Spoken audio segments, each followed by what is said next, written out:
Secondo l'Evangelista Giovanni, John the Evangelist tells us that after Jesus was baptized, he too remained and baptized people on the Jordan River banks, although the Gospel writer specifies that it was not Jesus personally who baptized, but rather his disciples.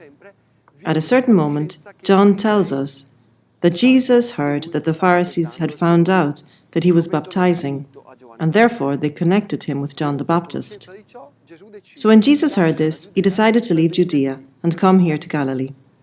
And it is interesting that the Gospel writer tells us that on his way he had to pass through Samaria.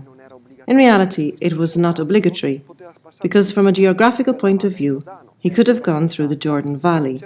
Certainly, it was hotter, but this way he could have avoided going through the region of Samaria, where the Samaritans lived, who were sworn enemies of the Jews.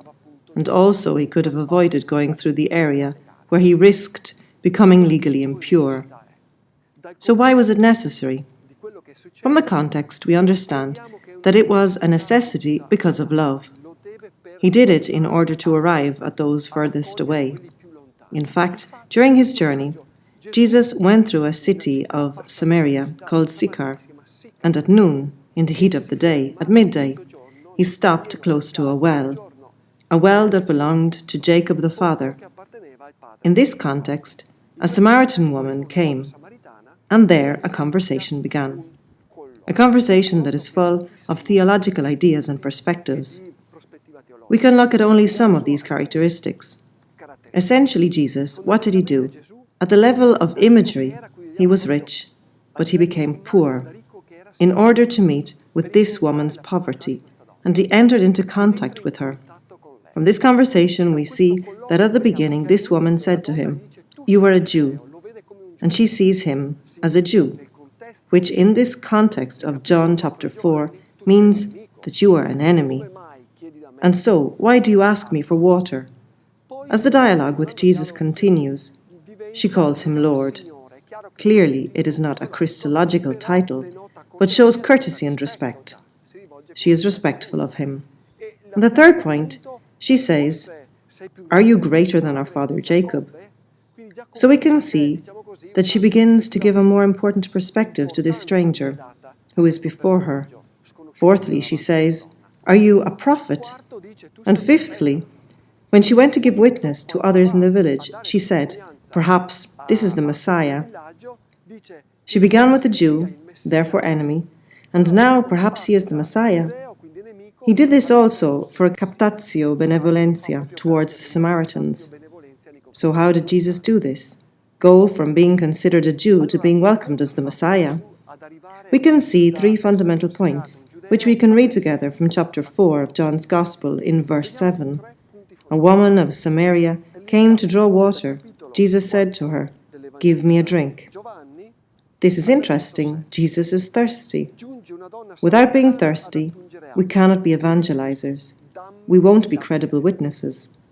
If we don't have this aridity that makes us go in search of the others, we need this water, which is the necessity of bringing this proclamation, which is love. Love. This drives us towards others and will overcome every prejudice, because for Jesus, according to the mentality of his people, she was an enemy. But Jesus needed to meet her. Because of her poverty and her belonging to her people, no one is excluded from the gospel. Jesus is thirsty. A good evangelizer, modeled on Jesus, must be thirsty. Then in verse 10, we read Jesus who answers the Samaritan woman, "If you knew the gift of God and who is saying to you, 'Give me a drink,' you would have asked him, and he would have given you living water." In this situation, in this dialogue, Jesus, through his words, but also by means of his charism, of the science of the knowledge of the heart, makes the woman's private life come into the light. 5 husbands, 6, including the one she was presently with, 6 men. So a person who had lived a certain lifestyle. But Jesus, what did he do? He didn't insist, and he wasn't moralistic, preaching to her. Rather, he said to her, "If you knew the gift of God." The importance here is the emphasis on the gift of God, not on "you must." If we use morality as our first proclamation, we fall into "you must," and no one wants to listen to "you must," especially those who are far away. But they need something attractive to get to know God's gift. And so Jesus says, "You would have asked, and He would have given you living water, the water that quenches thirst, quenches the thirst in your soul and your heart, and you won't be thirsty anymore." The third point we read in verse 39. Many of the Samaritans of that town began to believe in Him because of the word of the woman who testified, "He told me everything I have done." And so not only was this woman evangelized by Jesus, but she herself also went into the village and proclaimed Jesus as the Messiah. And this is the circle that closes. Jesus is the model of an evangelizer. He is thirsty. He has the desire and the absolute need to reach the poorest, the farthest away, and the ones in greatest need, the sinners. And how does he do it? Not with a morality preaching, but with an emphasis on "you need to know the gift of God." The consequence of this is that after having drawn from this water of mercy and forgiveness, what did this woman do? She ran and proclaimed, "I have found the Messiah. Could this be the Messiah?" And she gave witness. An authentic evangelizer not only evangelizes and helps the unbelieving to believe, but also makes the evangelized in their turn evangelizers. This is the model Jesus gives us. Often we give what comes last at the beginning, morality, which comes later and is necessary, but should not be put as the first point in evangelization. Jesus himself teaches us that the first point is love and mercy, to draw from the water of forgiveness and mercy. Jesus is the first and greatest evangelizer. He is our model. Thirst. Make God's gift known.